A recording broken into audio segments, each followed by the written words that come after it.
Well, friends, I hope that this little series on the difference between the New Testament ethic and the ethic we find in Psalm 137, I hope that it's been helpful to you. And I want to continue a little bit on what we spoke about yesterday. The Jews said some terrible things about their enemies. Verse 9 says, "Happy is the one who seizes your infants and dashes them against the rocks." Whoa, that is quite hectic. And I think you'll agree that the Christian ethic is different. The Christian is never happy to see an infant die, of course. And as we said yesterday, the Christian even mourns when their enemies die without meeting God, because we long for everybody, even the most evil, to come to salvation. And I want to remind you that in the end, the only death that Christians celebrate is the death of sin. And when it comes to the death of sin, we always start with ourselves and put to death the sinful things in our lives. Paul said in Romans 8 verse 13, "If you live according to the flesh," in other words, your sinful desires, "you will die. But if by the Spirit you put to death the misdeeds of the body, you will live."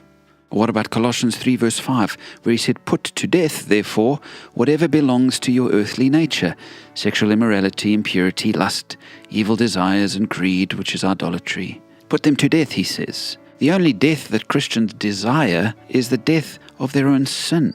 And so, no, we don't sit by the rivers and weep, longing for our enemies' destruction, like the Jews in exile in Babylon. But we do spend the time looking at our own lives and with the help of the Spirit, put our sinful actions and attitudes to death. I've shared it many times, that great quote by John Owen, "Be killing sin, or sin will be killing you."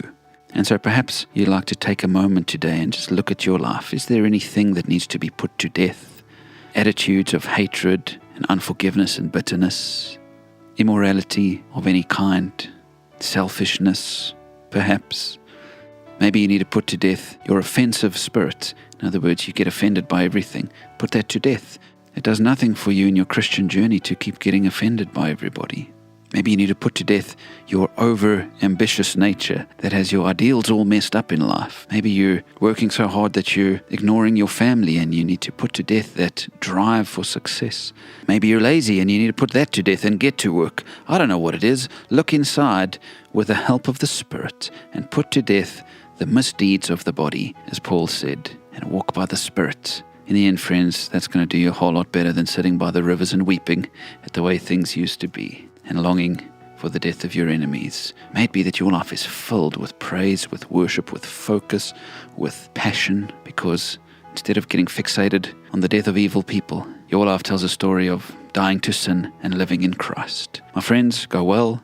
Thank you as always for your donations towards this ministry and for sharing it all over the place. Have a blessed weekend.